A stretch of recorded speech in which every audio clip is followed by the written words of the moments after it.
Hi, my name is Fir Tahonera, Blood and Iron, Instructor Level 1.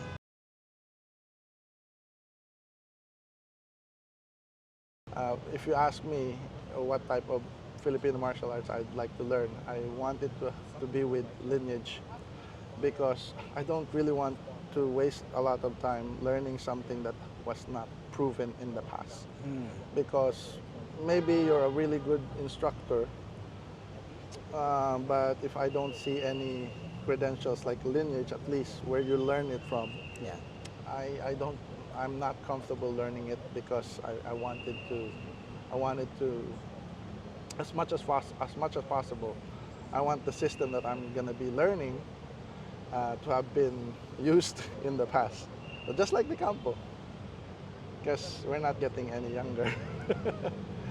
I also learned about this with Elric. Elric used to tell me, he really wants to scrutinize every system because he's also getting old. He doesn't want to waste a lot of time learning another system unless he's sure about the system, if the system will work for him. Unless, of course, you're a beginner. Okay, just get the fundamentals. That's why kids, if somebody wants to learn Filipino martial arts from me, go and practice karate first or aikido first, so that you get some fundamentals with the body So mechanics. for you would be the fundamentals would be for the unarmed Because you see, martial arts when it first? comes to Filipino martial arts, I tried teaching kids here. Oh my God! The next day, they were just whacking each other in their room in their house. Okay. And imagine you're going to be teaching them knife also. So it's really not. Ideally, if you want to teach kids Filipino martial arts, for me, I would teach maybe around 12, 13 years old. I tried teaching my son, but because I monitor him, so I taught him at an early age. Anyway, going back to the Campo 123 original, after graduating in college, my teacher, my first former teacher, I'm still in contact with him, even to this day. He contacted me and he said,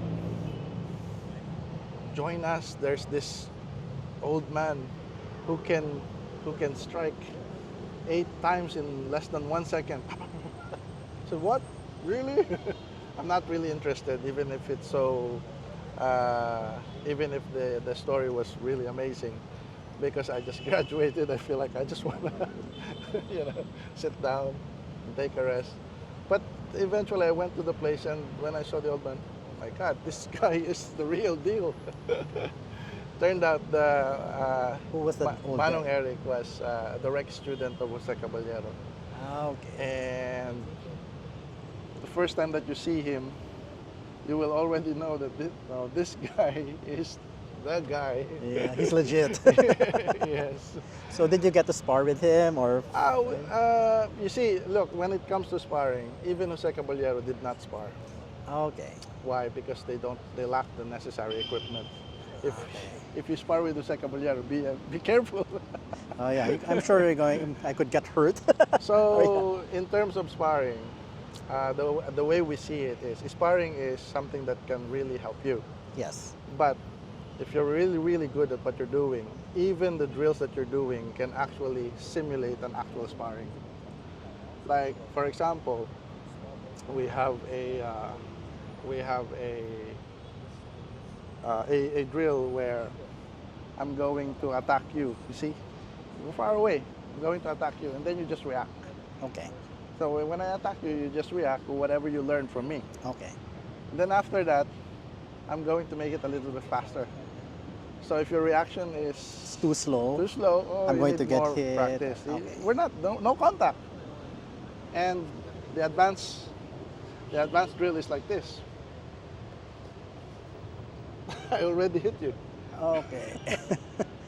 It's all about figuring out how this guy is moving.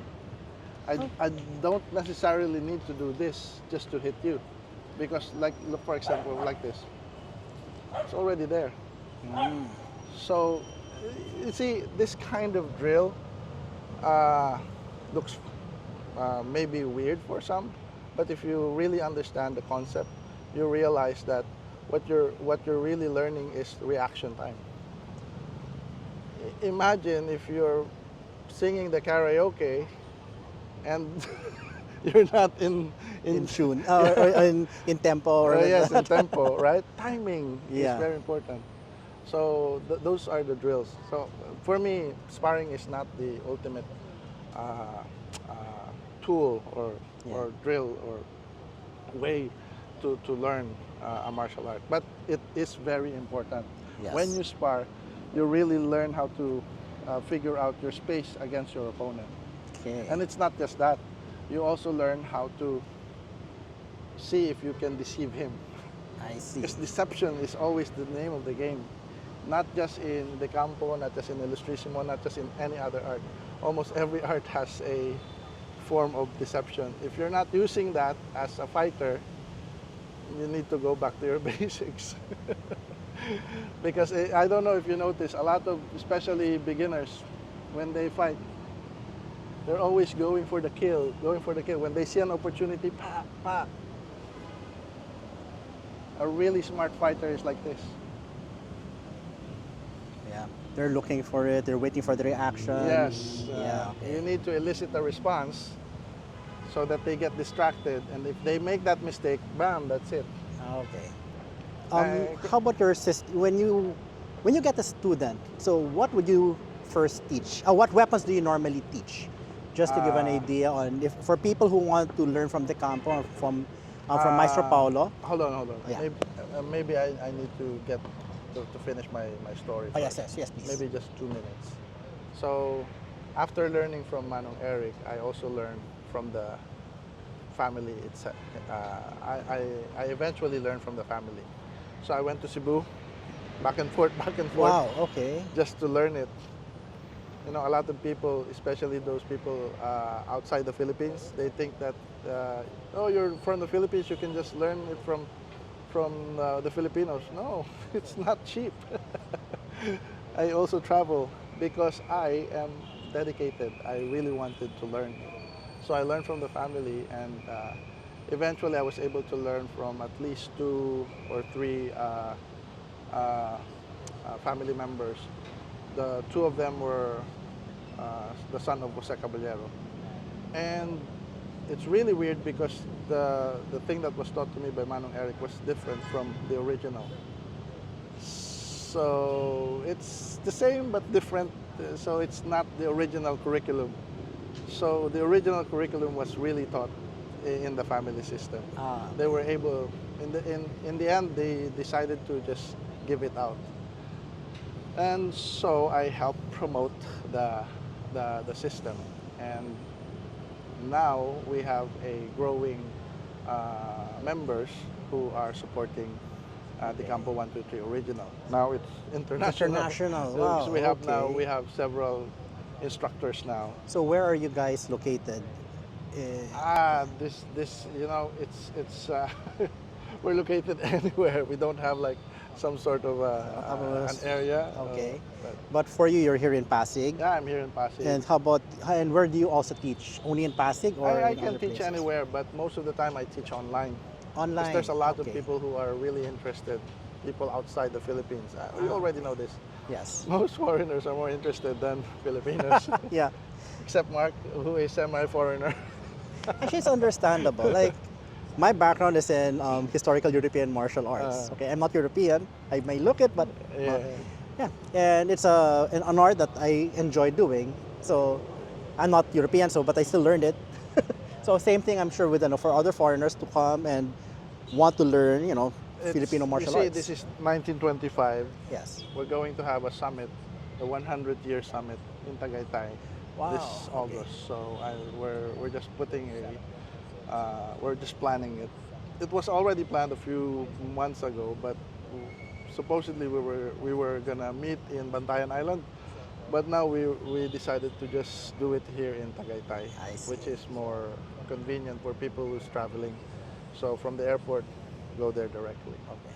So that's basically how I learned the Campo. I also learned other stuff, but the Campo is it's like my go-to Yeah. martial art.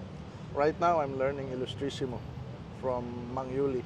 Mang Okay. Yuli Romo is the rec student of Tatang, and I train with him every Saturday. Because I'm not the kind of person who trains a lot of systems. Although I Yes. also trained Barao Sugbo, which is a knife system Mm-hmm. in Cebu. So every time I go to Cebu, I also try to learn at least one other system. As much as possible, I don't want to learn more than 3 or 4 because Yeah, of course. it's going to take a lot of. It's very difficult. Yeah, I understand that.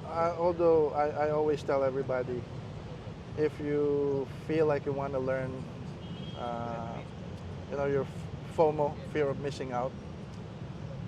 If you have 5 to choose from, just choose at least one. Master this, not necessarily master this one. Just get to a certain level where you actually get the gist of it. Then you will realize that the rest, the 4, they're doing the same thing as this one. Yeah.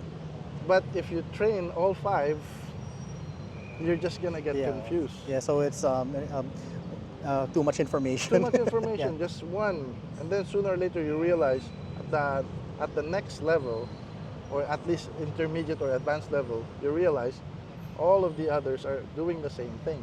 Yeah. And it's so much easier to learn the rest if you only focus on this one first. So I encourage my students, even Mark, if you're gonna train with me, train with someone else. Because if you're going to train like 3 or 5 systems, it's not gonna work. You really have to focus on one first. Yes. Then after that, add some more, add some more. Yeah, But because not this will all be at the same time. foundation, Foundation. and everything will just be added to what we already know. Is that Yeah, what I'm that's saying? correct. Okay. That's correct, sir.